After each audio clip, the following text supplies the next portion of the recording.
The freeze frame captures everything. Marcus Elijah Cole, 51 years old, standing in the center of Sterling Dynamics' main conference hall with his hands behind his back. Security guards on either side, their fingers wrapped around his arms. 300 employees pressed against the glass walls, phones raised recording.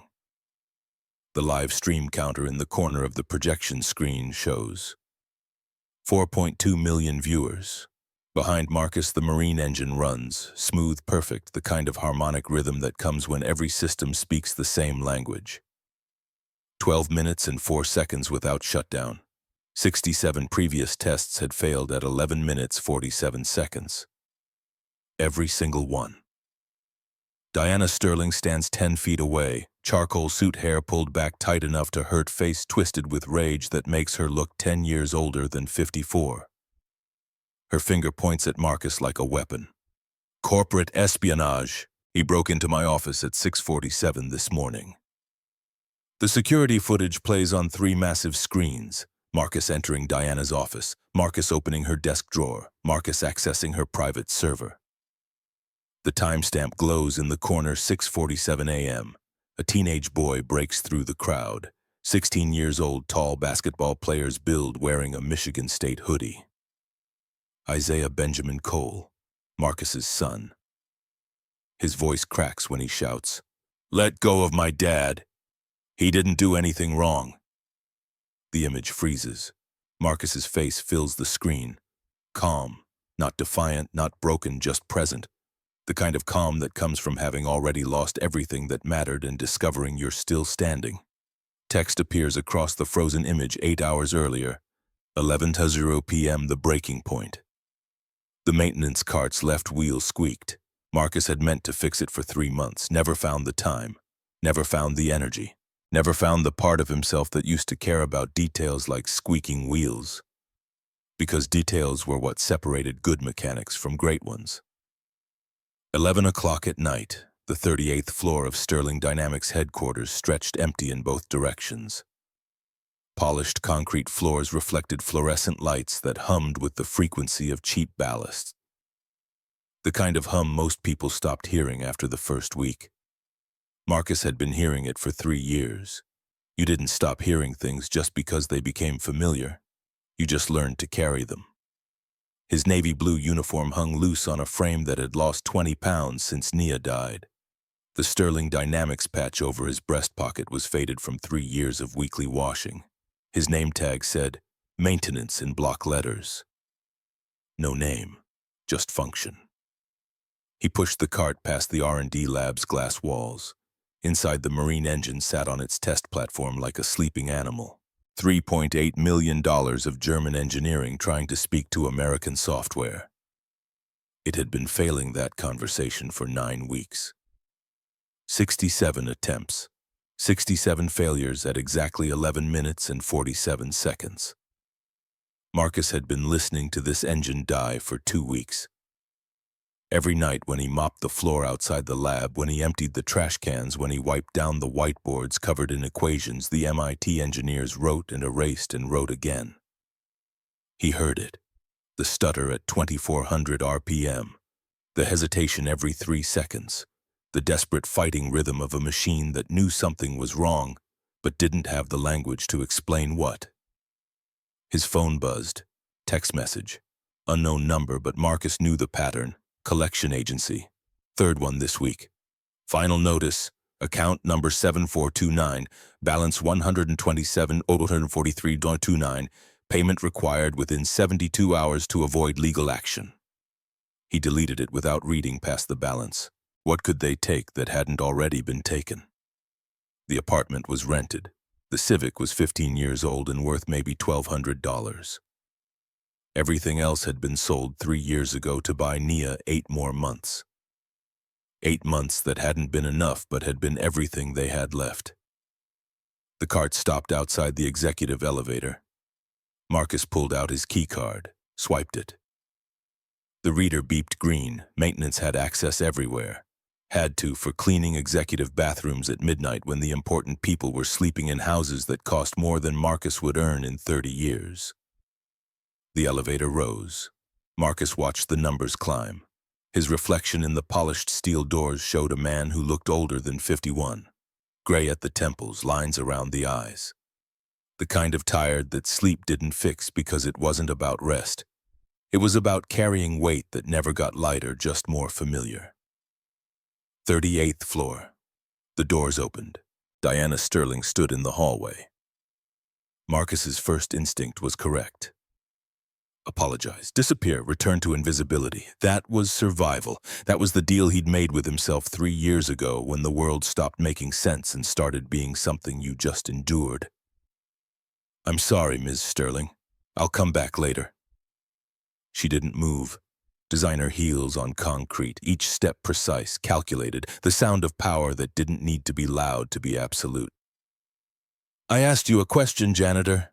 Marcus hadn't heard a question. His hands tightened on the cart handle. The metal was cold, real, the kind of detail his mind grabbed onto when the rest of the world started feeling like quicksand. I'm sorry, ma'am, I didn't hear. Security keeps reporting that you spend extra time near my workshop, that you stop outside the door and listen. 3 years of careful invisibility threatened by curiosity and an engine that wouldn't stop calling to him. I wasn't trying to... Don't lie to me. She stopped 3 feet away, close enough that Marcus could smell her perfume, something expensive that probably had a French name. Her eyes were the kind of cold that came from years of fighting battles where mercy meant defeat. I own this building. I own every camera in this building. I've watched you, Marcus Cole, every night for 2 weeks, standing outside that door like some kind of creep. The hallway filled with footsteps.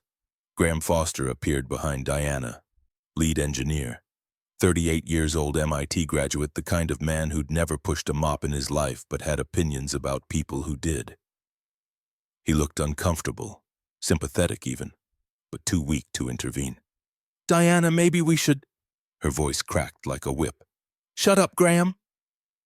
She never took her eyes off Marcus. The cameras would show this moment. Tomorrow everyone would know about the custodian who'd overstepped, who'd gotten too curious, who'd been made an example of the way Diana made examples of everyone who forgot their place. Marcus swallowed against the weight of 3 years' silence. His father's voice echoed in memory. Samuel Cole, dead, 11 years, speaking from a garage that no longer existed. Some battles you walk away from, son. Some battles walk toward you. This battle had found him.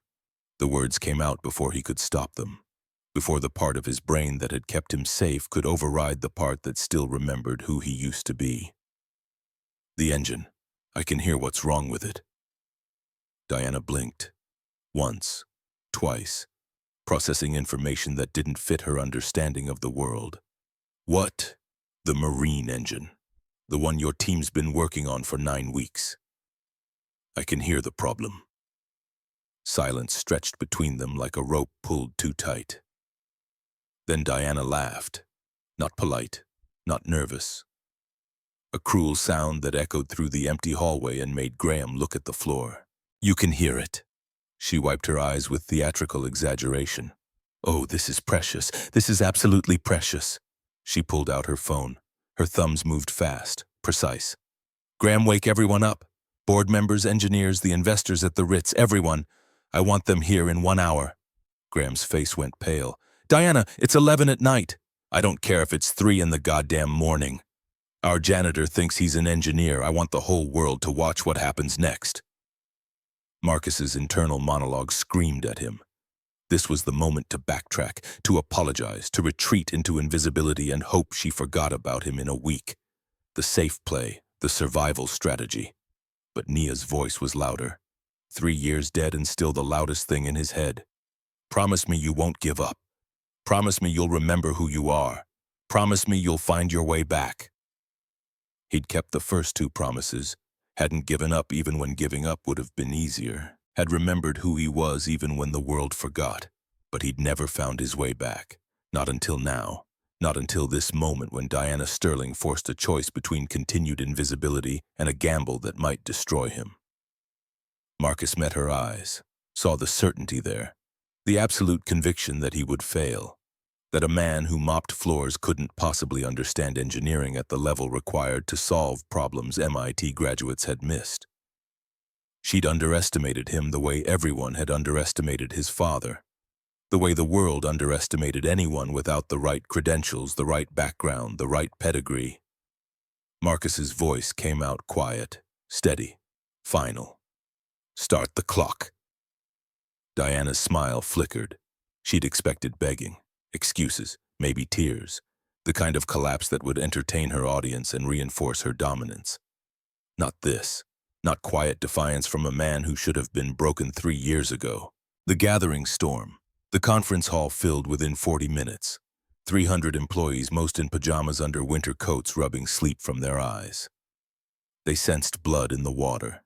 Sensed the kind of spectacle Diana Sterling orchestrated when she wanted to remind everyone who held power. Marcus stood at the front of the room, his hands at his sides, waiting. Diana took the stage, walked toward Marcus with theatrical precision. When she was close enough to touch, she reached down and snatched the mop from his hands. The crack echoed across the 38th floor. She'd broken the wooden handle over her knee. Splinters scattered across polished granite like shrapnel. 300 employees watched through glass walls, their phones raised recording. "You can't even hold a mop without my permission." Her breath touched Marcus's face when she leaned close, each word precise as a scalpel cut. "You think you can fix my $3.8 million engine? You can't even hold a mop." She threw the broken pieces at his feet. Marcus didn't move, didn't flinch. His hands stayed at his sides while Diana's smile sharpened into something predatory. 2 hours. Fix what MIT couldn't fix in 9 weeks, in front of everyone, in front of my investors, in front of the whole goddamn world. Her fingers snapped inches from his eyes. "When you fail, and you will fail, I'll destroy you. Not just fire you, destroy you completely. Your name will be poison in every engineering firm from here to California." She paused. "Let the threat sink in. And your son's scholarship to Michigan State, the full ride he's been counting on." Marcus's jaw tightened. First emotion shown. One phone call to the athletic director about his father's corporate espionage investigation and it disappears. The performance had been for the cameras, for the phones already recording, for the live stream that Graham was setting up at Diana's instruction.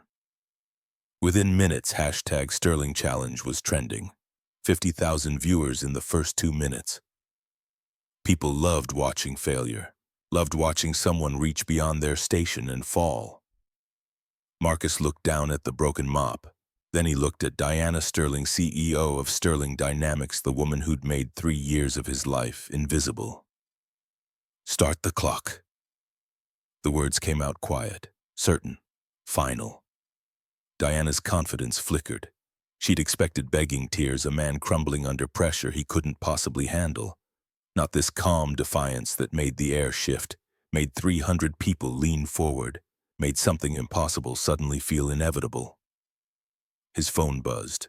Text message. Isaiah. "Dad, what's happening?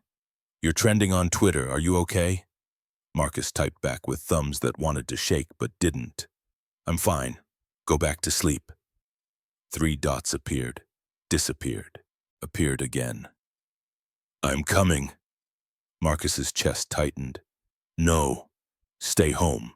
Please." But the dots had stopped. Isaiah had already left, 16 years old and too much like his mother. Nia had never backed down from anything either. Not from cancer, not from insurance companies, not from the universe itself when it decided 48 was old enough to die. The Japanese delegation arrived in black sedans. Harrison Blackwell stepped out first. 70 years old, $4 billion, Tennessee. Old money that had survived 3 generations. He moved like a man who'd been lied to for 9 weeks about engine problems that should have been solved in 9 days. His patience wasn't infinite. It was just professionally maintained. Next to him walked Dr. Eleanor Thorne. 60 years old, former Boeing chief engineer, 47 patents, the woman who designed guidance systems for spacecraft and power plants for submarines. When Dr. Thorne watched you work, you were either being recruited or executed. There was no middle ground. Marcus had seen her twice before, once in the hallway 3 months ago, once in the parking lot 6 weeks back. Both times she'd looked at him the way people look through windows. Present but not registered, janitors were part of the scenery. Diana took the stage like a ringmaster introducing the main event. Her voice carried that particular tone of someone who'd already won and was simply enjoying the victory parade. Ladies and gentlemen, I apologize for the hour, but tonight we're going to witness something special. She gestured toward Marcus with theatrical flourish. This is Marcus Cole. For 3 years, he's cleaned our toilets and emptied our trash cans. Tonight, he informed me that a janitor with no degree, no credentials, no qualifications whatsoever can repair the engine that our MIT and Harvard engineers couldn't fix in 9 weeks. Murmurs rippled through the crowd. Marcus watched Diana work the room. She was good at this, had probably practiced in the mirror. She walked toward Marcus slowly, deliberately, a predator circling wounded prey. So I'm giving him a chance. 2 hours, in front of all of you, in front of Mr. Blackwell, whose patience we've tested far too long, in front of the entire world watching online. She stopped inches from his face, close enough that Marcus could count the micro-expressions flickering across her features. Confidence, contempt, curiosity about how he would break. Fix the engine, janitor. Fix it and I'll make you workshop manager, 6-figure salary, benefits, everything you've never earned. Her voice dropped to a whisper that the microphone still caught. But when you fail, and we both know you'll fail, I won't just fire you.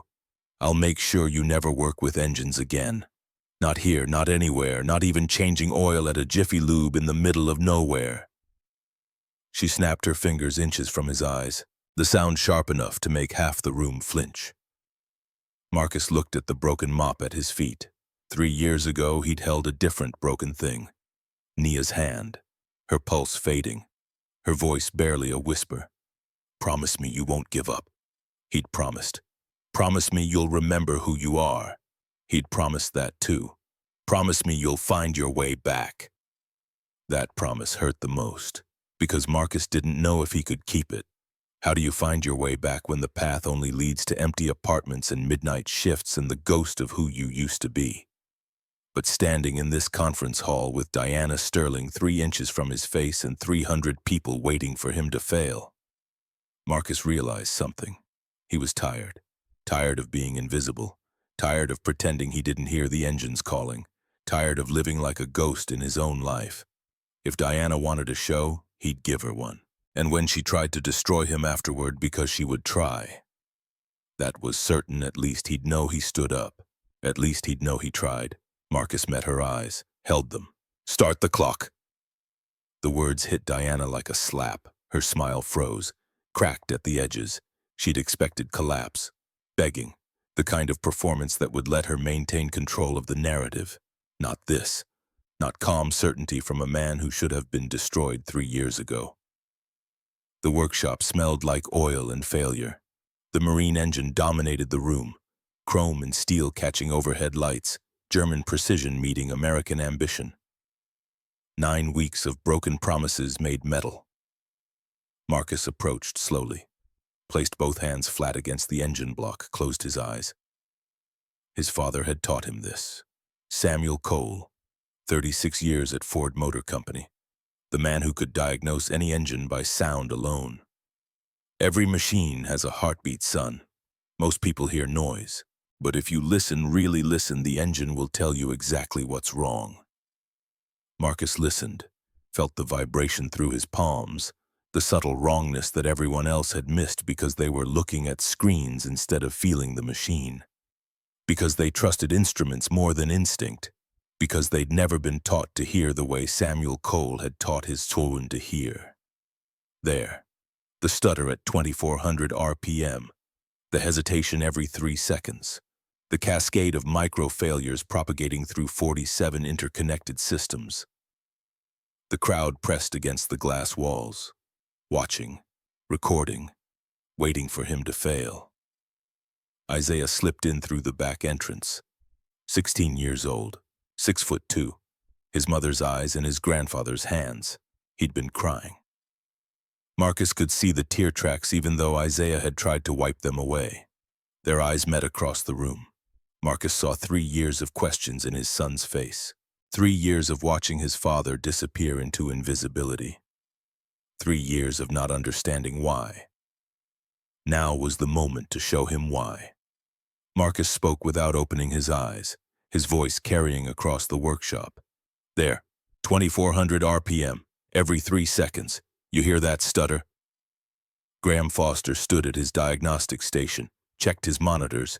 The readings show normal operation. Marcus opened his eyes. Your readings are wrong.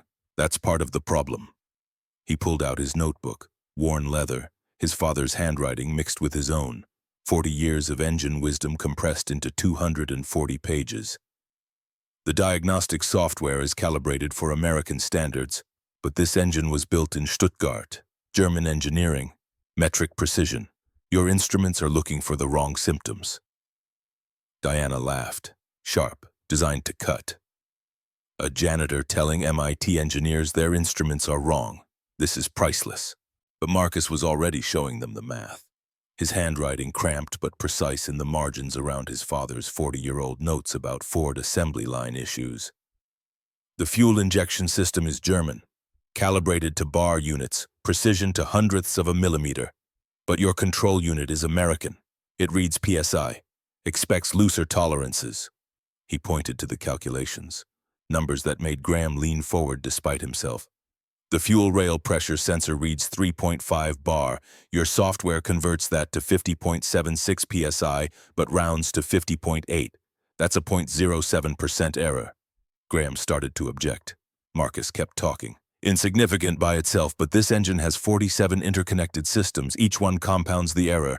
By the time signals reach the main computer, you've got cascading failures. Dr. Eleanor Thorne stood up. The movement drew every eye in the room. Her voice carried the weight of 40 years evaluating engineers who thought they were smarter than they were. How long before thermal overload? Marcus met her gaze. Something passed between them. Recognition of shared language, shared understanding. 12 minutes, maybe 11. The accumulated errors create a feedback loop the cooling system can't handle. The engine shuts itself down to prevent damage. That's exactly what's been happening, Graham admitted, his voice reluctant.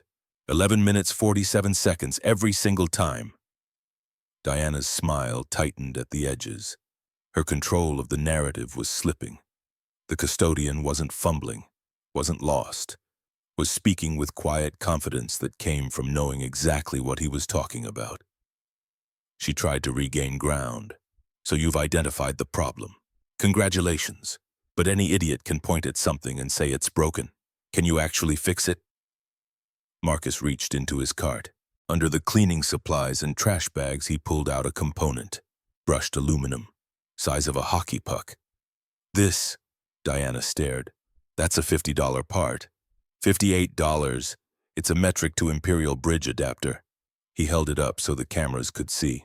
Instead of reprogramming the entire control system or replacing German components with American ones, we add a translator. The adapter converts metric output into readings the American software can process accurately. The implications hit the room like a wave. 300 people doing the math, 9 weeks, 67 failures, $3.8 million. All of it potentially solved by a $58 part that a janitor had figured out in 2 weeks of listening. Diana's voice rose, losing its careful control. You're telling me that a $58 part could have solved a problem that's cost millions? Marcus's response was simple, direct. The kind of truth that cut through engineering degrees and corporate hierarchies and every assumption people made about who could solve problems. Complicated problems don't always need complicated answers. Sometimes you just need to help two systems understand each other. He paused, let the weight of what came next settle. My father used to say that. The room went quiet. Marcus began working. No hesitation, no second guessing. Just muscle memory from 10,000 repairs, 10,000 diagnostics, 10,000 problems solved in Detroit garages and his own shop, and 100 places that had never appreciated what they were witnessing. The installation took 14 minutes. Marcus's hands moved with practiced precision through steps he'd mapped out in his notebook over 2 weeks of midnight observation. Remove the problematic sensor housing, install the adapter, recalibrate the connection points, test the signal flow. His phone buzzed. He ignored it. Buzzed again. Marcus glanced down. Isaiah. "I'm here. Back row. You got this, Dad." Marcus's hands wanted to shake. He didn't let them. Nia's voice in his memory, 3 years dead, but still the loudest thing in his head. Show him who his father is. Show him what his grandfather built. Show him that talent doesn't die just because the world stops seeing it. When Marcus stepped back, his hands were steady. His breathing was calm, but inside his heart pounded like war drums. This was it.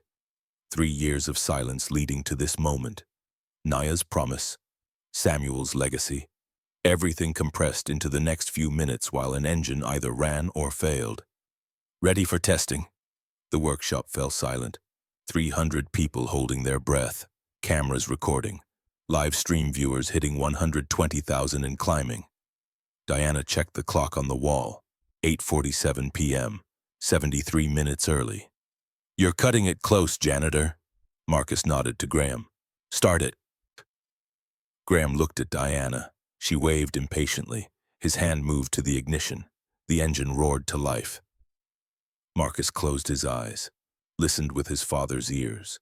With 36 years of training that no classroom could teach, the stutter was gone. The desperate fighting rhythm that had plagued the machine for 9 weeks had been replaced by something smooth, harmonious. The sound of a heart finally beating correctly. Diagnostic screens flickered. Red warnings disappeared one by one, replaced by green indicators that made the engineering team gasp audibly. "Temperature stable," Graham reported, his voice shaking. "Pressure optimal. Fuel mixture perfect." The clock ticked. 1 minute, 2 minutes, 5 minutes. The engine purred like a satisfied predator. 8 minutes, 9 minutes, 10 minutes. Diana's confidence began cracking. Her smile became rigid, forced, the professional mask she wore starting to slip. 11 minutes. The room held its collective breath. This was the moment every previous test had ended. The thermal overload, the emergency shutdown, the failure that had consumed 9 weeks and $3.8 million. 11 minutes, 30 seconds. Someone in the crowd whimpered. The tension had become physical. Pressing against glass walls, compressing lungs. 11 minutes, 45 seconds. Diana grabbed the edge of a table. Her knuckles went white. 11 minutes, 50 seconds, 11 minutes, 55 seconds, 11 minutes, 58 seconds, 11 minutes, 59 seconds, 12 minutes. The engine kept running. 12 minutes, 15 seconds, 12 minutes, 30 seconds, 13 minutes. The room exploded. Engineers shouted at each other. Employees cheered. Someone started crying. The live stream comments scrolled so fast they became a blur of exclamation points and disbelief and questions about how a janitor had just solved what MIT couldn't. But Marcus Cole didn't celebrate. He stood beside the engine, one hand resting on its warm surface, feeling the steady heartbeat of a machine that had finally found its voice. After 3 years of silence, after 3 years of invisibility, after 3 years of pretending he wasn't the man his father had trained him to be, Marcus had spoken, and the world had listened. Harrison Blackwell rose from his chair. 70 years old, $4 billion, a lifetime of watching men succeed and fail. He began to clap, slow at first, deliberate, then faster. The room joined him. 300 people applauding a janitor who'd just done the impossible, who'd proved that credentials weren't knowledge, that degrees weren't wisdom, that sometimes the person everyone overlooks is the person who sees most clearly. Marcus didn't move. His hand stayed on the engine's surface, the metal warm beneath his palm, alive in a way it hadn't been for 9 weeks. He'd given it language, given it the ability to speak to systems that had been listening but couldn't understand. Just like his father had done 1,000 times. In garages nobody remembered. for people who never learned Samuel Cole's name. Dr. Eleanor Thorne walked through the crowd. The applause quieted as people sensed something important about to happen. She stopped in front of Marcus, studied his face with eyes that had evaluated engineers for 4 decades. "Where did you train?" "My father's garage, Detroit, 1987 to 2011. No formal education. Community college, 2 years, couldn't afford to finish." Dr. Thorne nodded slowly, recognition settling into her expression like sediment finding bottom. "Your father was Samuel Cole, Ford Motor Company, 36 years. Marcus's heart stopped. "How do you know that?" "Because I was a young engineer in 1987 when a team from Boeing consulted with Ford on a joint project. Turbine guidance system interference with a new engine design. We had a problem that stumped everyone for 6 months." She paused, let the weight of history settle. "Your father solved it in 4 hours. The room had gone completely silent. Even the live stream comments stopped scrolling. 150,000 people waiting for what came next. "He should have been running that company," Dr. Thorne continued. "Instead, they never even learned his name, never promoted him, never gave him the recognition he'd earned." Marcus felt his throat tighten.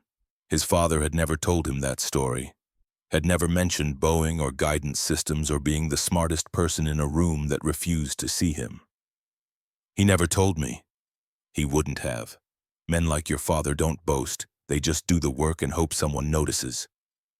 Dr. Thorne extended her hand. "Someone noticed, Marcus. 40 years too late for your father, but not too late for you." Behind them, Diana Sterling slipped quietly toward the exit. The hunter had become prey.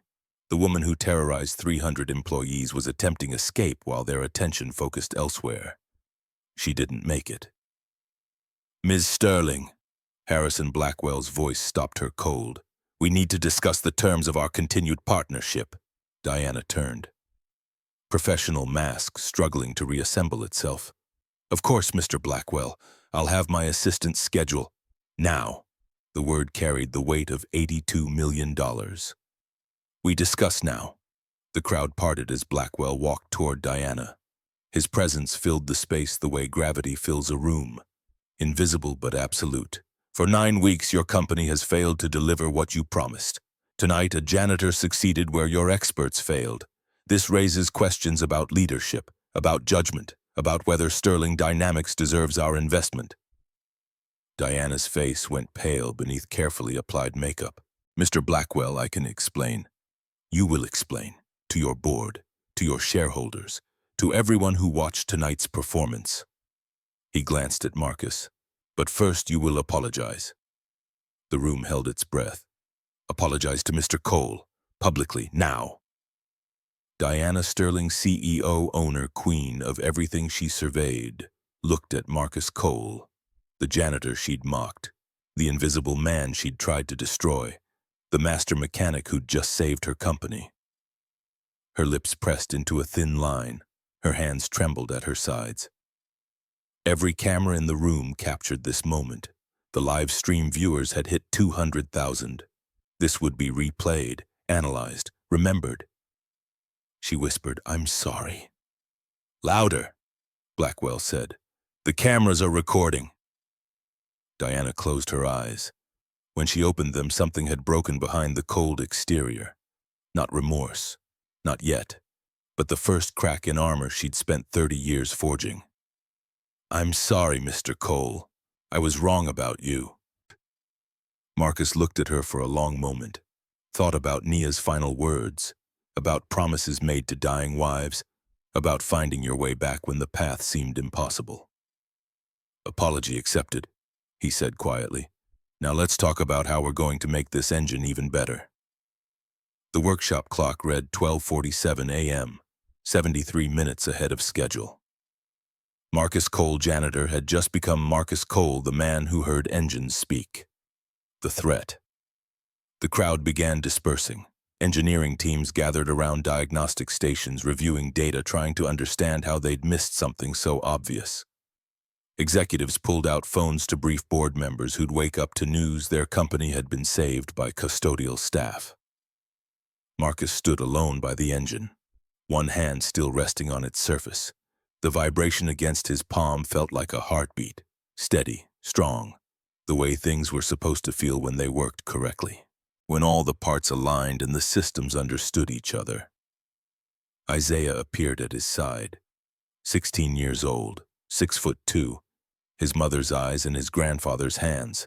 He'd been crying. Marcus could see the tear tracks even though Isaiah had tried to wipe them away. "Dad?" The word came out broken. Marcus pulled his son into a hug, felt Isaiah's shoulders shake. 3 years of watching his father disappear into invisibility. 3 years of not understanding why the man who used to fix anything was pushing a mop for minimum wage. 3 years of questions Isaiah had been too afraid to ask. Now he knew. "You never told me," Isaiah whispered. "About Grandpa. About what you could do. Didn't seem to matter anymore." "It matters, Dad. It's always mattered." Marcus held his son tighter. Over Isaiah's shoulder he saw Dr. Thorne watching them. She nodded once, a gesture of respect that carried more weight than any words. His phone buzzed. Marcus almost ignored it, but the number on the screen made his blood turn cold. Unknown. 2:17 a.m. He'd learned to recognize the pattern.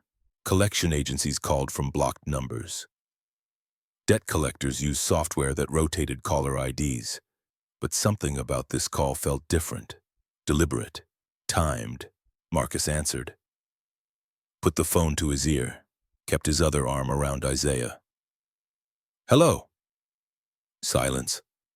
Then Diana Sterling's voice, cold, stripped of the false warmth she'd performed for cameras.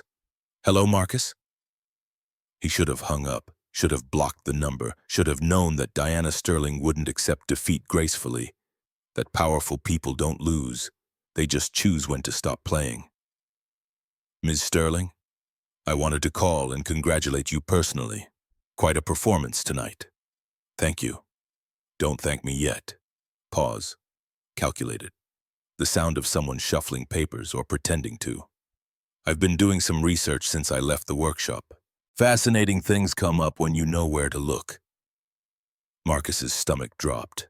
Isaiah pulled back, saw the expression on his father's face, mouthed the words. "Who is it?" Marcus shook his head. "Not now." Diana continued. "For instance, I found an interesting bankruptcy filing from 3 years ago. Cole's Engine Works, liquidated assets totaling $210,000, debts totaling $290,000. Her voice dripped false sympathy. "Medical bills mostly, your wife, cancer, I'm sorry for your loss." Marcus gripped the phone tighter. "That's none of your business. Everything about my employees is my business, Marcus, especially employees who humiliate me in front of investors worth $82 million. The false sympathy vanished, replaced by ice. "I also found some interesting records from your time at Cole's Engine Works. Customer complaints, safety violations, a lawsuit that was settled out of court for $40,000. Marcus's world tilted. The lawsuit. 3 years old, a customer who'd blamed Marcus for engine problems caused by his own negligence. Who'd sued when Marcus refused to fix them for free. Settled because fighting would have cost more than paying. Even though it was fraud, even though Marcus had done nothing wrong. That lawsuit was fraudulent. The customer, I don't care what it was. I care what it looks like. And it looks like Marcus Cole, genius janitor, has a history of running a problematic business into the ground." She let that sink in. Marcus could hear the smile in her voice, the satisfaction of someone who'd found ammunition. "How do you think that story will play in the media? Disgraced former mechanic tricks investors with lucky fix." "I can see the headlines now." "What do you want?" "I want you to resign tomorrow morning. Before Blackwell has a chance to make any decisions about the partnership, you'll write a letter admitting you got lucky tonight, that you're not qualified for any engineering position, that you're grateful for the opportunity to return to your maintenance duties." Diana paused. Let the threat build. "And if you refuse, then I destroy you. Not just fire you, destroy you. I'll make sure every media outlet in the country knows about your failed business, your dead wife. Your pathetic attempts to relive past glory. Her voice dropped to something almost gentle, almost human, the cruelty more cutting for its softness. I'll sue you for unauthorized access to proprietary equipment.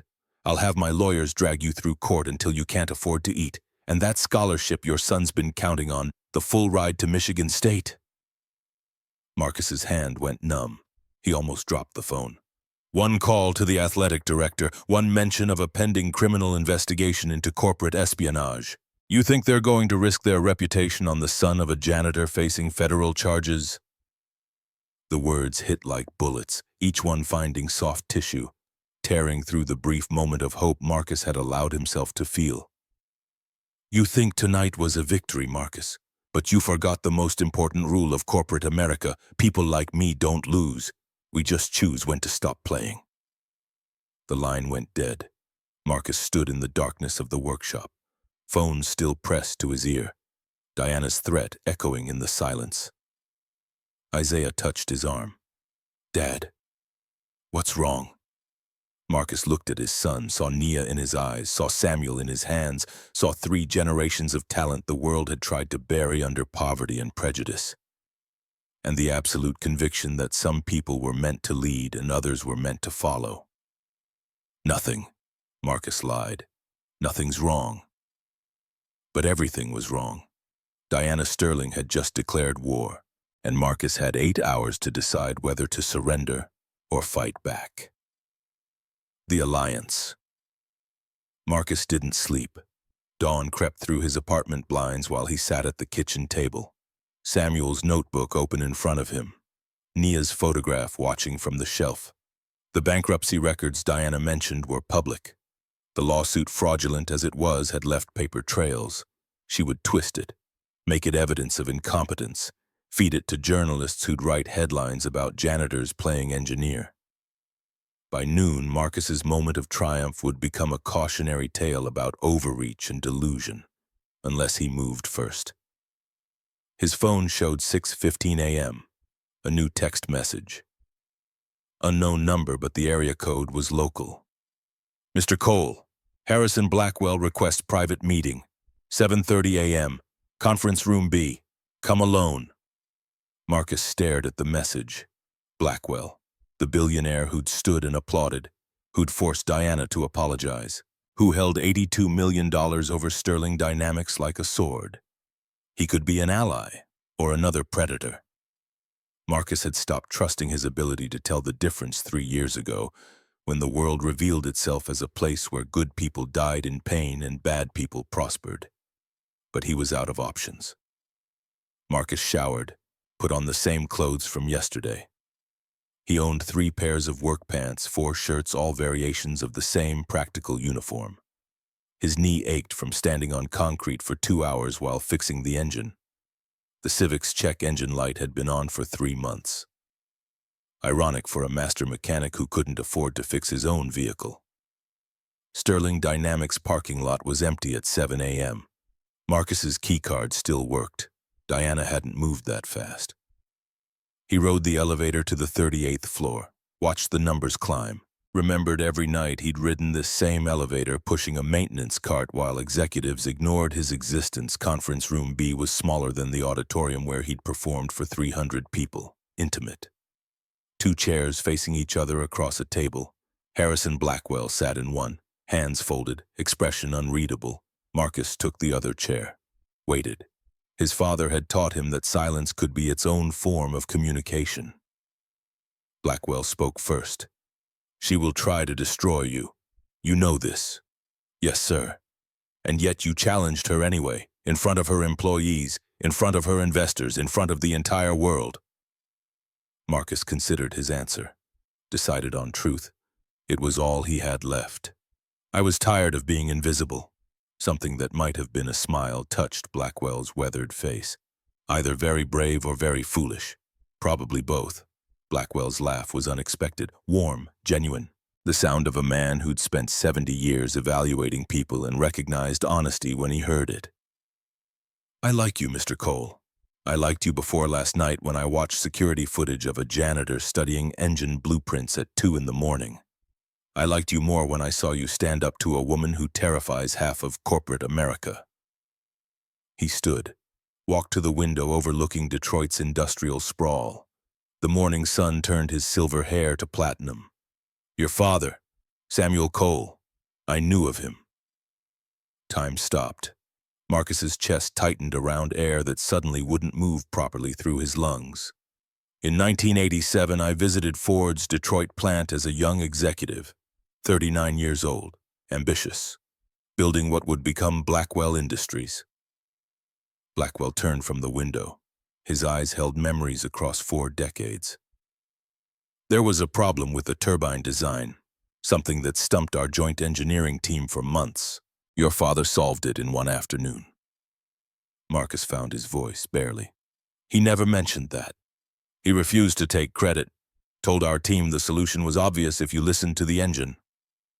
Blackwell's expression softened with something like regret. "I tried to hire him, offered 3 times his Ford salary to come to Tennessee, led our engine development program. He would have become wealthy, respected, given the recognition he deserved." The words hit Marcus like physical blows. His father, Samuel Cole, offered a fortune and refused it. Why? He said his family was in Detroit, said he couldn't leave them. Blackwell met Marcus's eyes. Couldn't leave his son. The truth settled like weight on Marcus's shoulders. All those years watching his father work thankless hours at Ford. All those nights assuming Samuel had simply accepted his invisible fate. But he hadn't accepted it. He'd chosen it. Chosen Marcus. Chosen family over fortune, recognition over reward. His son's presence over his own advancement. "I didn't know," Marcus whispered. "Of course you didn't. Men like your father don't burden their children with sacrifices made. They simply make them and move forward." Blackwell placed one hand on Marcus's shoulder, the gesture carrying the weight of 2 men who'd both watched talent die unrecognized. "He was a great man, your father. The world's failure to acknowledge him was tragedy, but perhaps his son will receive the recognition he deserved." Marcus felt tears threatening, forced them back. "What are you offering?" "Chief engineer position. 152,000 starting salary, full benefits, stock options. You'll oversee all engine development projects. Report directly to whoever replaces Diana Sterling as CEO." The numbers didn't seem real. Marcus made $21,800 as a janitor. $152,000 was 7 years of his current salary. Was Isaiah's college tuition covered? Was debt paid? Was breathing room Marcus hadn't felt since Nia got sick? "There's a condition," Blackwell continued. "Diana Sterling will fight this. She'll use everything she can find to discredit you. The bankruptcy, the lawsuit. She'll make your life hell for as long as she has power." "I know. Can you handle that?" Marcus thought about Nia. 8 months of fighting cancer that doctors said would kill her in 3. 8 months of proving that will mattered even when biology didn't cooperate. 8 months of showing Marcus what real courage looked like. If she'd fought that hard, he could fight Diana Sterling. "Yes, sir. I can handle it." Blackwell nodded. "Good, because I'm about to make things very difficult for Ms. Sterling. And I need you to be ready for whatever comes next, the bait." Marcus left Blackwell's office at 8 a.m. His phone buzzed immediately. Text from Graham Foster. "We need to talk about Diana, about what she's planning. Can you meet coffee shop on 5th Street, 9 a.m. Marcus stared at the message. Graham, the lead engineer who'd stood behind Diana last night, looking uncomfortable but complicit, sympathetic but too weak to intervene when it mattered. Now he wanted to help. Everything in Marcus's survival instinct screamed trap. Diana didn't make mistakes, didn't leave loose ends. If Graham was reaching out, it was because Diana wanted him to. But Marcus was out of options. Blackwell had offered a path forward. Diana had promised destruction. Graham might be the only person who knew what Diana was actually planning. Marcus typed back, "I'll be there." The coffee shop was busy with morning rush. Marcus arrived early, claimed a table near the window, watched people move through ordinary lives. Mothers with strollers, businessmen on phones, teenagers laughing at something on their screens. None of them knew who he was. After 12 hours of trending worldwide, Marcus was just another middle-aged black man drinking bad coffee. He appreciated the anonymity. It felt like armor. Graham arrived at 9 sharp. He looked worse than last night, bags under his eyes, clothes wrinkled, the kind of exhaustion that came from not sleeping and not being able to stop thinking. He sat down across from Marcus without ordering. Just sat, stared at his hands on the table. "She called you, didn't she?" Graham said finally. "Last night, after everyone left." Marcus said nothing, waited. "I know, because that's what she does. Let you have your victory for a few hours, then she calls, reminds you that she owns everything, that your moment of triumph is really just her choosing when to destroy you." Graham's voice carried 3 years of exhaustion, of bending under pressure that never let up. "She did it to me. 3 years ago, I had a gambling problem, lost almost everything. Retirement savings, my daughter's college fund, nearly lost my house." The confession came faster now, like Graham had been holding a trap for years and the pressure finally cracked the container. "Diana found out. She paid off my debts, $340,000. Didn't ask for repayment, just said I owed her loyalty, that I'd work 16-hour days and never push back on anything she decided. Keep my mouth shut when I saw things that weren't right." Marcus's chest tightened. This was why Graham had looked uncomfortable last night. Why he'd started to object when Diana attacked Marcus, then fallen silent when she snapped at him. He wasn't weak. He was trapped. "That's why you work so hard. Why you never stand up to her. She owns me, Marcus. Same way she'll own you if you let her." Bitterness crept into Graham's voice, sharp and corrosive. "Why are you telling me this?" "Because I want you to know what you're facing. Want you to understand that fighting Diana Sterling means fighting someone who has infinite resources and no conscience about using them." Marcus looked around the coffee shop, at the ordinary people living ordinary lives, wondered what it felt like to not carry debt like chains, to not wake up every morning calculating whether you could afford groceries. "There has to be something," Marcus said. "Something she's hiding, something that could level the playing field." Graham was quiet so long Marcus thought he'd pushed too hard, then carefully testing the weight of words before releasing them. "There might be one thing." Marcus leaned forward. "Diana keeps files. Private files on her personal server in her office, emails, financial records, project reports, the real ones, not the sanitized versions she shows the board." Graham's voice dropped even lower. "If someone could access that server, they'd find proof. Years of falsified data, hidden failures, government contracts with inflated success rates, enough to destroy her if it went public." Marcus's mind raced ahead. How would someone access it? Her office, 38th floor, servers in a locked cabinet behind her desk, password changes weekly, but she keeps a backup written in her day planner, 3rd drawer left side. Graham hesitated. "You'd need to come early, 6:45 before security shift change. Use your maintenance keycard. It still has access to executive offices." The trap was obvious now. Too obvious, too detailed, too perfect. If you get caught, she'll press charges. Corporate espionage, industrial theft, you'll go to prison. Graham's warning carried the weight of someone who'd considered and rejected this same path. "But if you succeed, you'll have evidence that could save you. Maybe save all of us." Marcus stared at his reflection in the darkened television screen behind the counter. Saw a man who'd spent 3 years hiding in plain sight, 3 years safe, 3 years dying slowly in maintenance uniform.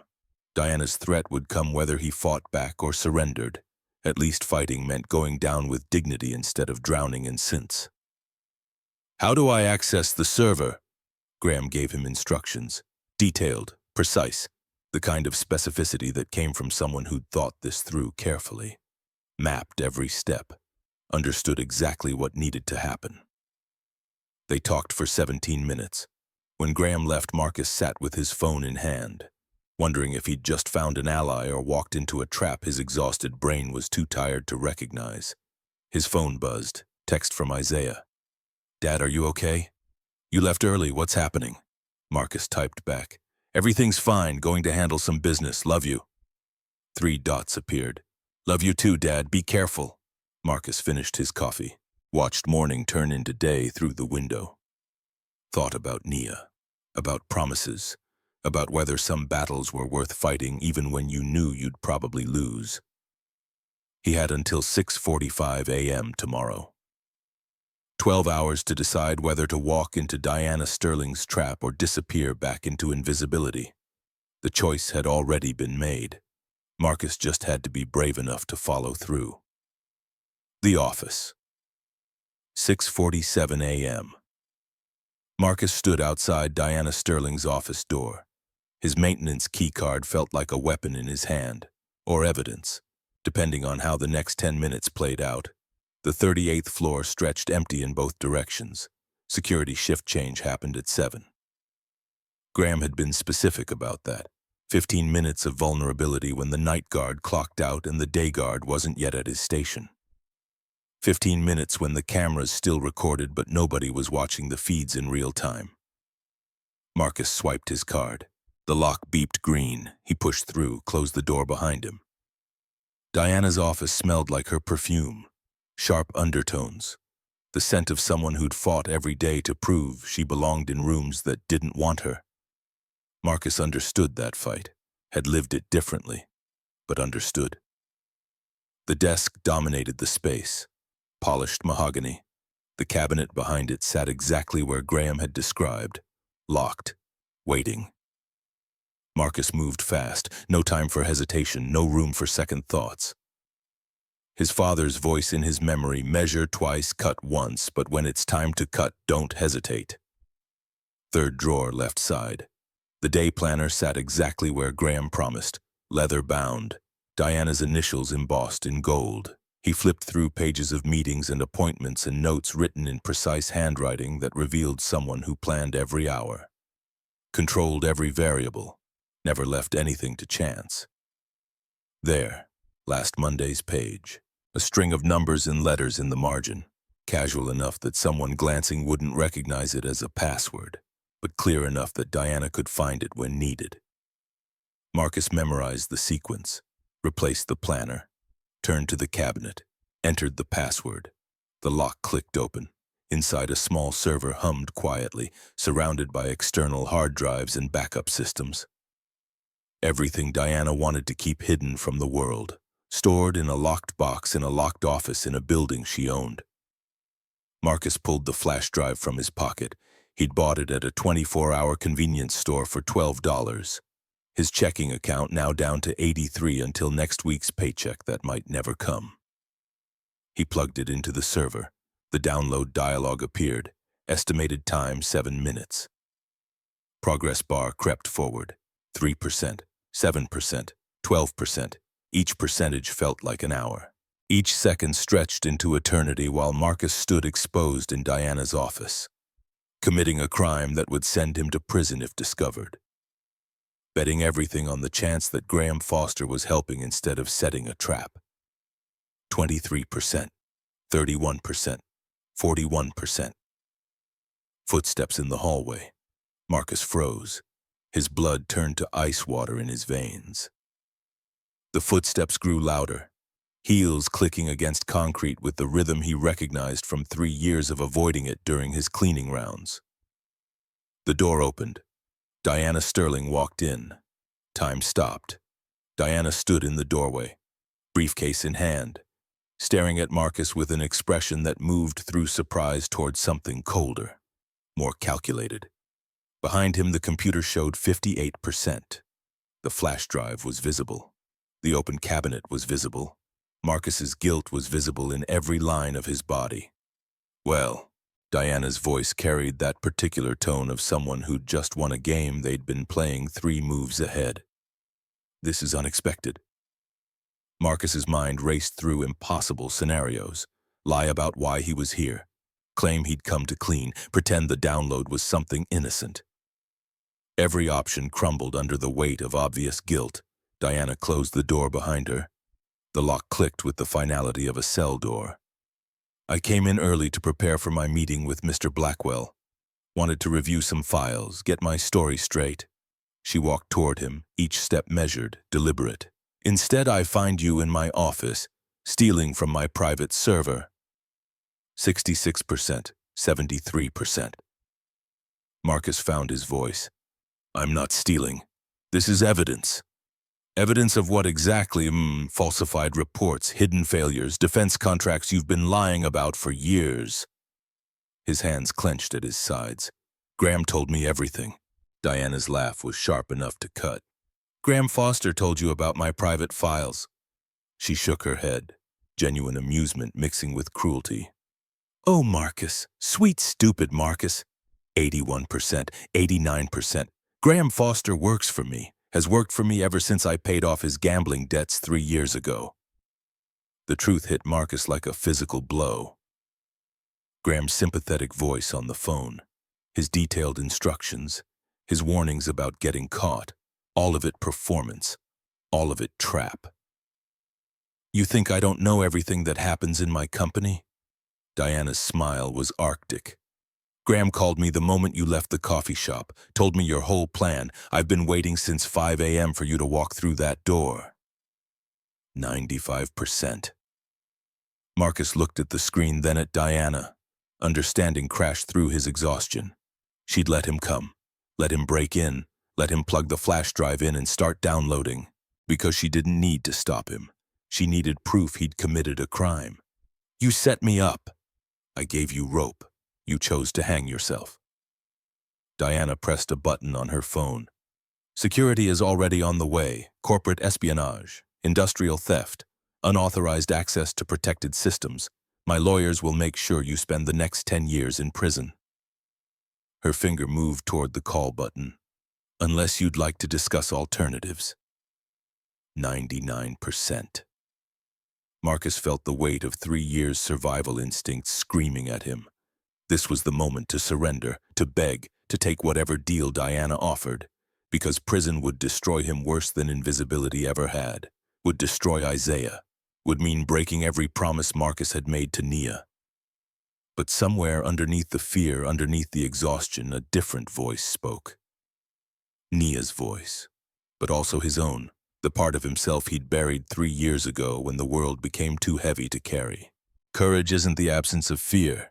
It's moving forward despite it. Marcus pulled out his phone, showed Diana the screen, text conversation with Harrison Blackwell's assistant. Meeting confirmed, 7:30 a.m., subject financial integrity concerns per section 14.3. Diana's finger paused. What is this? Harrison Blackwell, waiting downstairs right now. Conference room B. Marcus's voice came out steady, surprising them both. You think you can threaten me with prison, lady? I held my wife's hand while she died. Watched her waste away for 8 months, sold everything I'd built just to buy her a few more weeks. 100%. Download complete. Marcus took a step toward her. After she was gone, I didn't care about anything, not my reputation, not my future, not my life. There's nothing you can do to me worse than what I've already survived.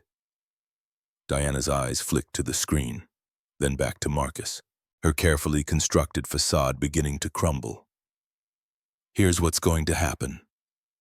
Marcus's voice carried 3 years of silence finally breaking. You'll call security. Have me arrested. I'll tell them exactly what's on that server. Every falsified report, every hidden failure, every lie you've told to investors and government agencies. He gestured to his phone. And while you're explaining to police why your janitor was in your office, I'll be explaining to Harrison Blackwell why his $82 million investment is about to become front-page news. Marcus met her eyes.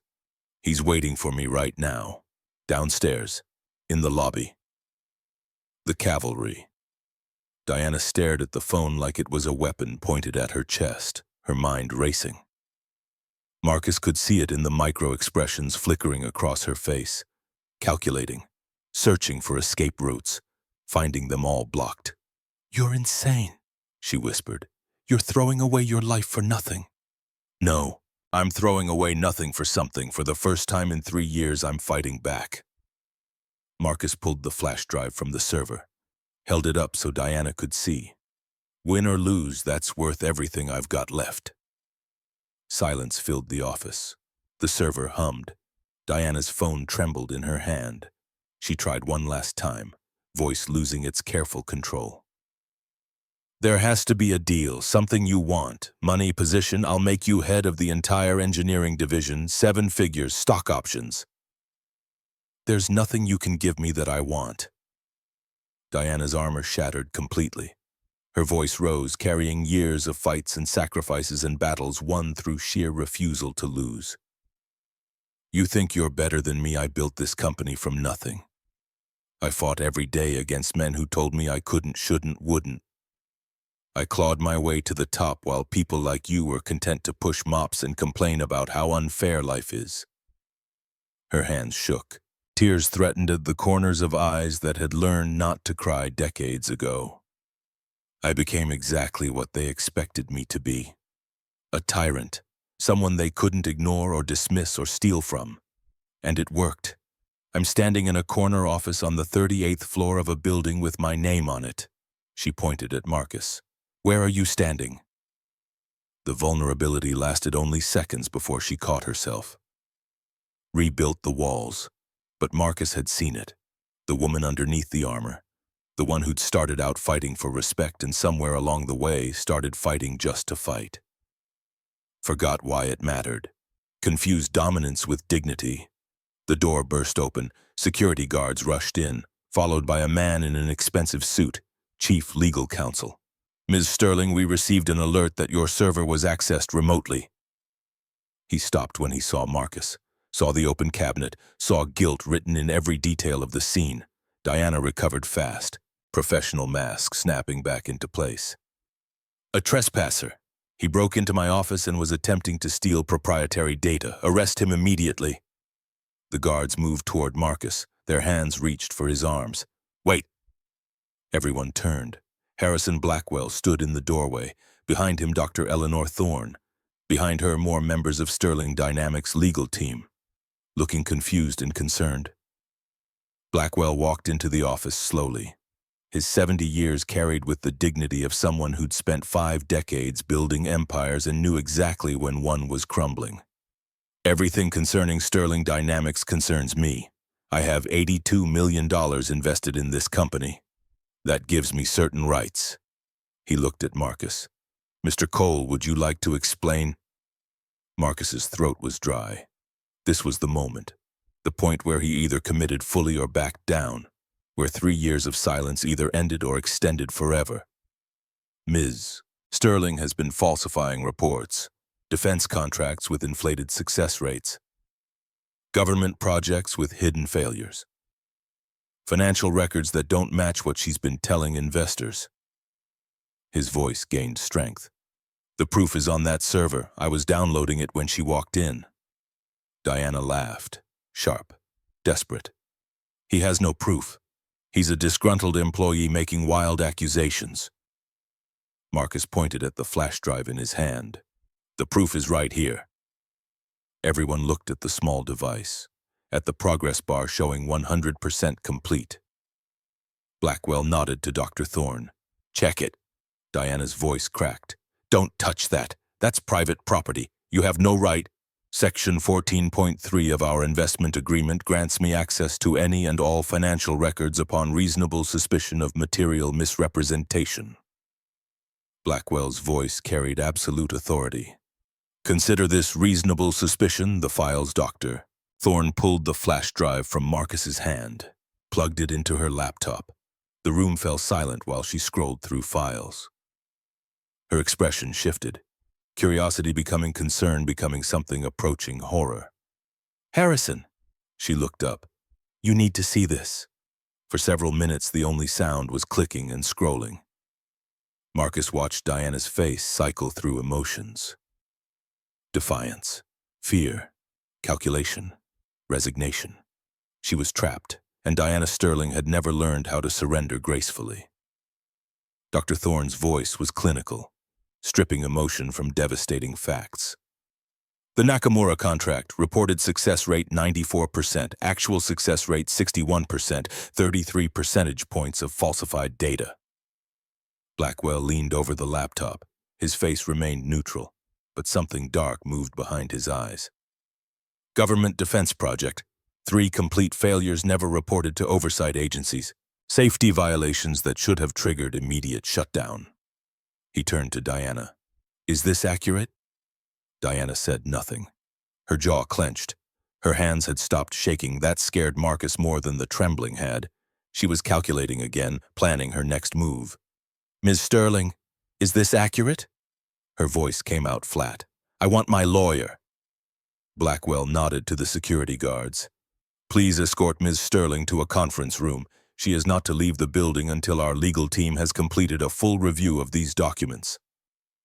The guards hesitated, looking at Diana for direction. Old habits, old power structures. Now! Blackwell's single word carried more weight than years of Diana's threats. They took her arms. Diana hissed at Marcus as they led her toward the door. This isn't over. You have no idea what I can do, no idea who I know. This isn't over. Marcus watched her go, felt something like pity mixing with satisfaction. She'd built an empire on fear and manipulation, had crushed anyone who challenged her. But she'd forgotten the most important rule. Empires built on lies eventually collapsed under their own weight. The door closed. Blackwell exhaled slowly, looking every day of his 70 years. Mr. Cole, I owe you an apology. Marcus blinked. For what? For not seeing what was in front of me. I've been investing in companies for 50 years. I pride myself on reading people, understanding character, knowing who to trust. He shook his head. I trusted Diana Sterling, believed her reports, ignored warning signs because the numbers looked good. Blackwell extended his hand. You saw what I missed. A janitor with community college education saw what a billionaire with 50 years of experience missed. That takes courage and integrity. Dr. Thorne closed her laptop. The falsified data extends across at least 8 major contracts. Conservative estimate of financial exposure, $340 million in potential lawsuits, regulatory fines, and contract cancellations. She paused. But the engineering work itself, the actual designs and innovations, those are sound. With proper management, this company could still be salvageable. Blackwell nodded. Then we'll need new management. He looked at Marcus. I don't suppose you'd be interested in a job. The offer. The room spun slightly. Exhaustion, adrenaline crash, whiplash from janitor to job offer in less than 12 hours. You were a janitor, Blackwell interrupted. Last night you became the man who saved my $82 million investment. This morning you became the man who exposed fraud that could have destroyed my reputation. Blackwell's expression softened. I think we can find something more appropriate than pushing a mop. Marcus thought about Nia, about promises, about finding his way back to who he used to be before cancer and bankruptcy. And 3 years of silence erased the man he'd worked 30 years to become. I don't know what to say. Dr. Thorne spoke up. Say yes. Harrison is offering you a chance to use your gift, to work with engines, with technology, with people who will actually listen to what you have to say. She paused, choosing words carefully. Don't let pride or fear or whatever else is running through your head stop you from accepting what you've earned. Marcus looked around Diana's office, at the locked cabinet, at the private server, at everything she'd built through manipulation and fear and the absolute conviction that power was the only thing that mattered. Then he thought about his father, Samuel Cole, 36 years at Ford, never promoted, never recognized, who'd been offered 3 times his salary to go to Tennessee and refused because his son was in Detroit, who died believing his knowledge would disappear with him. I'll take a job, but not as an executive. I don't know how to run departments or manage budgets. Marcus met Blackwell's eyes. What I know is engines. Let me do what I'm good at. What do you propose but chief engineer? I'll oversee technical work on the Nakamura contract. Let someone else handle management. I'll handle the engines. The title was realistic, achievable, not the kind of leap that would make people question his credentials or whisper about unearned promotions. Chief engineer meant working with his hands, solving problems, doing what he'd spent 30 years learning to do. Blackwell nodded. Deal. Starting salary $152,000. We'll discuss benefits and long-term compensation later. He extended his hand again. Welcome to Sterling Dynamics, Mr. Cole, or whatever we're about to rename this company. Marcus shook. His hands were steady now, his breathing had calmed, but inside his heart pounded with something that felt dangerously close to hope. Dr. Thorne smiled, genuine warmth breaking through professional reserve. Go home, Marcus. Sleep. When you wake up, your life will be different. 3 months later. Marcus stood in the center of the Advanced Diagnostics Center, watched his team bring an engine to life. The machine hummed with the smooth rhythm of perfect synchronization. Every system aligned, every component speaking the same language. Diagnostic screens glowed green across parameters that had taken 11 months to optimize. Temperature stable, called a voice from across the workshop. Zero deviation. Marcus had built this team from nothing, found them in places nobody else looked, the AutoZone counter in Columbus. The truck stops along I-75, the high school auto shops where talented kids were told they weren't college material. He'd given them the same chance Samuel Cole had never gotten. The same chance Marcus almost didn't get, the chance to prove that talent mattered more than credentials. The Nakamura flagship model represented everything Marcus had built in 12 months. Not just an engine, a philosophy. A proof that talent lived in unexpected places if you bothered to look. Marcus nodded. Shut it down. We're ready for delivery. The engine settled into silence. His team erupted in celebration. High fives and relieved laughter from people who'd worked impossible hours to achieve something extraordinary. His office sat on the workshop floor, not the 38th floor executive suite Dr. Thorne had offered when she became CEO. Marcus needed proximity to engines, to the heartbeat of machines that still called to him the way they'd called to his father. The desk was cluttered with blueprints and technical manuals. Nia's photograph smiled from its frame. Beside it, Samuel's picture from 1987, both of them frozen in moments when they'd believed effort mattered more than credentials. Marcus's phone buzzed, Dr. Thorne's name on the screen. Eleanor! Her voice carried news. Diana Sterling was released from prison this morning. The words landed like stones in still water. 12 months. Diana had served 12 months of a 30-month sentence, early release for good behavior and cooperation with prosecutors. Her testimony had helped build cases against a dozen other executives involved in corporate fraud. Where is she now? Detroit, staying with a cousin while she figures out her next steps. Dr. Thorne paused. She asked to see you. Marcus looked at Nia's photograph. His wife had believed in second chances even when the world proved that faith unwarranted, had believed people could change if given the chance. But she'd also been realistic. Forgiveness didn't mean forgetting, and offering someone a second chance didn't obligate you to accept whatever they did with it. What do you think I should do? That's entirely up to you. She has no power over this company anymore, no influence, no way to harm you or anyone else. If you never want to see her again, no one would blame you. Thorne chose her next words carefully. But you're not the kind of man who holds grudges. It's one of the things that makes you good at what you do. You see people as they could be, not just as they've been. Marcus thought about the team he'd built, about giving chances to people who wouldn't get them anywhere else. The question was whether Diana Sterling deserved the same generosity, whether someone who'd weaponized power so viciously could actually become someone different. Tell her I'll meet her tomorrow, somewhere public. The coffee shop. The coffee shop was busy with morning rush. Marcus arrived early, claimed a table near the window, watched people move through ordinary lives. Mothers with strollers, businessmen on phones, teenagers laughing at something on their screens. None of them knew who he was. After a year of media attention and industry recognition, Marcus had learned to appreciate moments when he was just another middle-aged man drinking bad coffee. The door opened. Diana Sterling walked in. She looked different, older, thinner.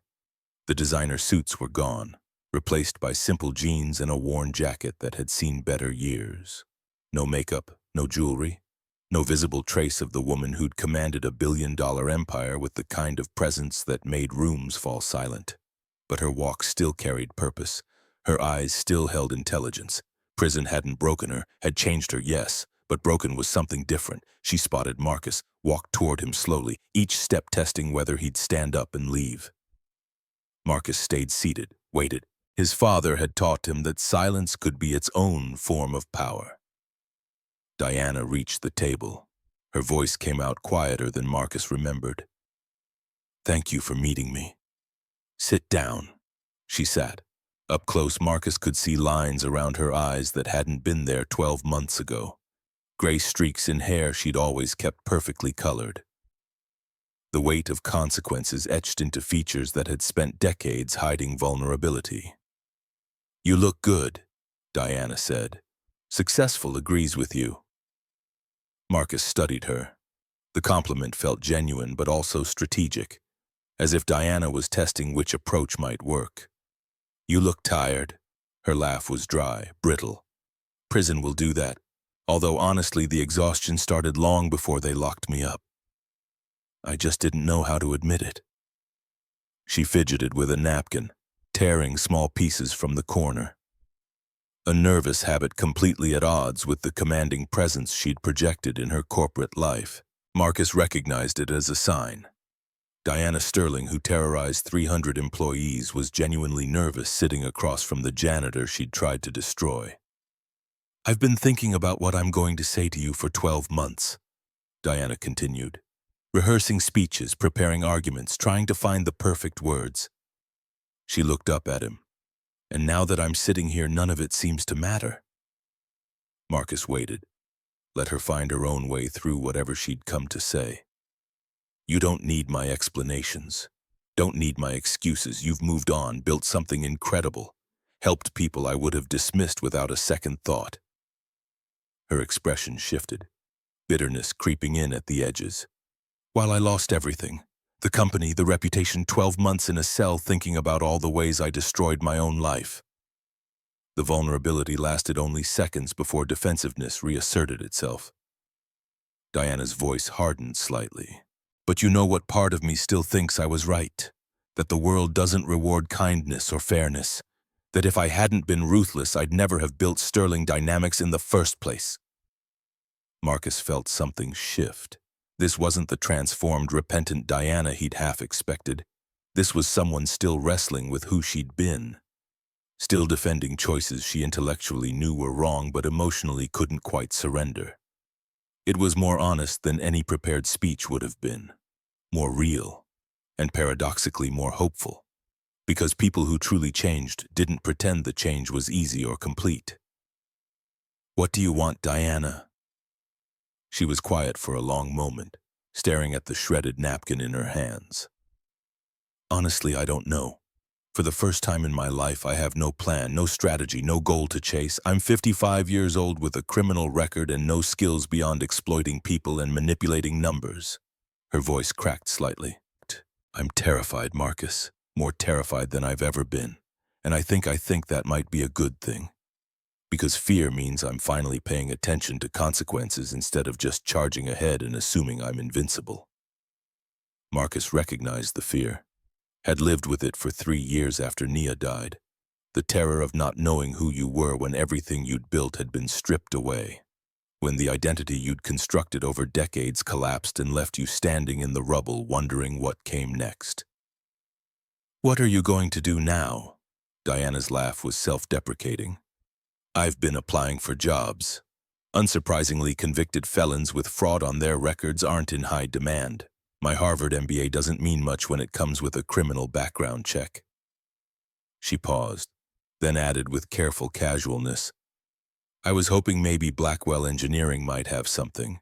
Even entry level. I'm not asking for special treatment, just no." The word cut through her sentence like a blade. Diana flinched. Hurt flashed across her face before she could hide it. Marcus leaned forward, his voice firm but not unkind. You need to earn your way back, not through me, not through connections. If I hired you now, it wouldn't mean anything. You'd always wonder if it was charity, if you had actually changed or just found another person to manipulate into giving you what you want. Diana's eyes filled with tears she was too proud to let fall. So what am I supposed to do? Figure it out like everyone else does. Apply for jobs, take rejection, keep trying. When you've proven you can work honestly for someone else, work hard without expecting special treatment, then maybe we talk. His tone softened slightly. Nia believed in second chances, but she also believed you earn them, not by asking for them, by proving through actions that you're not the same person who hurt people. Marcus stood, placed a $20 bill on the table for his coffee. Good luck, Diana. He walked out without looking back. The legacy. 6 months later, Marcus reviewed applications for the Samuel Cole Memorial Scholarship, a program he'd established with $140,000 of his salary. Blackwell had matched with $1 million grant. The fund provided full tuition and living expenses for non-traditional students pursuing engineering degrees. 3,000 applications for 50 spots. Mechanics, factory workers, truck drivers. People with passion but without the pedigree that traditional programs demanded. Marcus was reading application number 2412 when a name made him stop. Diana Sterling. His first instinct was to disqualify her immediately. Second instinct was to read the application before deciding. Third instinct was to check whether she'd received any preferential treatment in the selection process. Dr. Thorne walked into his office holding her own copy of the application. You've seen it. Just now. She applied 3 months ago. Went through the same evaluation process as everyone else. Same screening criteria, same scoring rubric. Dr. Thorne sat across from Marcus. She was selected because she demonstrated the qualities we look for. Humility, willingness to learn, genuine commitment to becoming better. Marcus flipped through Diana's application. The essay was honest to the point of painful. Described 12 months in prison, 6 months working minimum wage at an AutoZone parts counter. Enrollment in community college night classes where she'd earned straight A's for 2 semesters. Volunteer work teaching basic car maintenance to single mothers at a community center. Pro bono. No publicity. The essay's final paragraph hit harder than Marcus expected. I spent 30 years climbing. When I reached the top, I had nothing. No family, no real friends, no legacy worth leaving. Prison taught me that real value comes from building, not manipulating. I'll never be the engineer I once pretended to manage. But I can learn to be an honest one. I'm not asking for special treatment. I'm asking for the chance to prove I can contribute something real. Marcus set down the application, looked at Dr. Thorne. She didn't mention knowing me, didn't use my name anywhere. I noticed that too. She applied as Diana Sterling, former CEO convicted of fraud. Didn't hide it, didn't minimize it, just owned it and moved forward.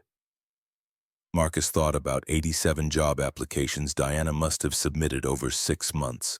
87 rejections. Finally landing at AutoZone selling spark plugs and oil filters to mechanics.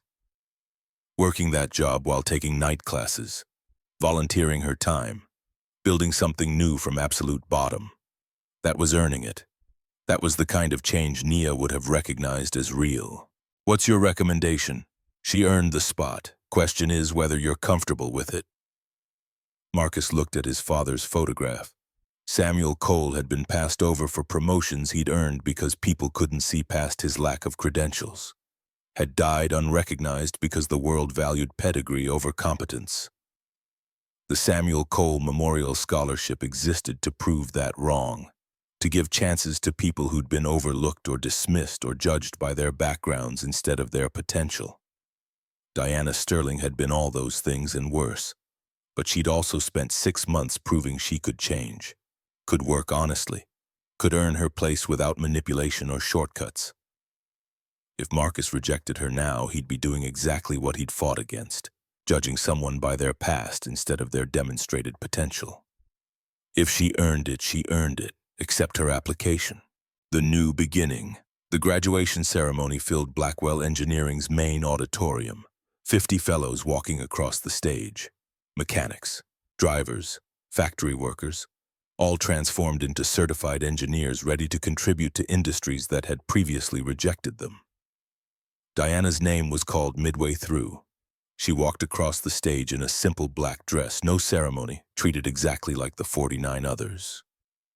Shook Dr. Thorne's hand, received her certificate. The moment was brief, professional, unremarkable except for what it represented. A woman who'd once commanded boardrooms now graduating alongside gas station mechanics and truck drivers, all of them equals in achievement. After the ceremony, Diana found Marcus outside. Her voice carried something new, not the desperate fear from the coffee shop, not the defensive anger from prison, but quiet confidence that came from earning something honestly. I got a job offer, small company in Cleveland, design engines for agricultural equipment, not glamorous but honest work. Congratulations. I came to say thank you, not just for the scholarship, for everything, for seeing something in me that I couldn't see in myself, for believing I could change when I didn't believe it. Marcus looked at her, really looked. The woman standing before him had spent 2 years rebuilding herself from absolute bottom, had worked minimum wage, had endured rejection, had proven through actions instead of words that change was possible if you were willing to do the work. You did the hard work, I just maintained standards. Diana smiled, genuine warmth replacing the predatory calculation that had defined her for 30 years. For 55 years I chased power and wealth. At the end I had nothing real, nothing meaningful, nothing that would survive me. She gestured toward the ceremony. But this, what you've built, this will last forever. Every person you teach will teach someone else. Every life you change will change other lives. That's real legacy. Marcus thought about his father, about Nia, about the long journey from invisibility to recognition and back to something simpler and more meaningful than either. That's what Nia taught me. The measure of a life isn't what you accumulate, it's what you give away. Diana nodded, extended her hand. Marcus shook it, feeling the calluses that hadn't been there 2 years ago, the physical evidence of honest work. Take care of yourself, Diana. Remember what you learned. I will. She walked toward the parking lot, toward Cleveland and agricultural equipment and a life built on competence instead of manipulation. Marcus watched her go, feeling something like pride mixing with relief. Diana Sterling hadn't been saved. Salvation wasn't something one person could give another, but she'd been given a chance to save herself, and she'd taken it. The garage. Isaiah appeared at Marcus's side, 18 years old now, MIT sophomore, top of his engineering class, home for winter break. That was Diana Sterling, wasn't it? Yeah. You really gave her a scholarship. Marcus put his arm around his son. She earned it, same as everyone else. They walked toward the parking lot together. The December air was cold, clean, the kind of cold that made everything feel sharper, more real. Dad, I've been thinking about Grandpa's garage. Marcus felt his chest tighten. Samuel's garage, abandoned for 11 years. The place where everything started, where a father taught his son to listen to engines, where 3 generations of knowledge had been compressed into 240 pages of notebook. What about it? I found the deed in Mom's old files. You still own it. The building's been sitting empty since Grandpa died. Isaiah pulled out his phone, showed Marcus photos he'd taken last week. The garage exterior, faded paint, broken windows. But the bones were still good, the structure sound. I think we should restore it. Turn it into a community workshop. Free diagnostics for people who can't afford mechanics, teaching kids like Grandpa taught you. Marcus stopped walking, looked at the photos, saw his father's dream waiting to be resurrected. Continue the legacy, Isaiah said quietly. Marcus pulled his son into a hug. Yeah, let's do that. 6 months later, the restored garage sat on the corner of Woodward and 8 Mile. Fresh paint, new windows, The sign above the door read Samuel Cole Memorial Workshop, free diagnostics and training. Marcus stood in the center of the workspace, surrounded by tools that had belonged to his father, mixed with new equipment donated by Blackwell Engineering. The smell of oil and possibility filled the air. 12 young people ages 14 to 19 worked at stations throughout the garage, learning to diagnose engines, to listen the way Samuel had taught Marcus to listen, to understand that machines spoke if you knew their language. Isaiah taught at the front station, 18 years old, already better than Marcus had been at 25, showing a 14-year-old girl how to identify a timing belt issue by sound alone. "Close your eyes," Isaiah instructed. "Every engine has a heartbeat, you just have to know how to hear it." The girl listened, her eyes squeezed shut, concentration written across her young face. Then her eyes opened, bright with discovery. "I hear it, the skip in the rhythm."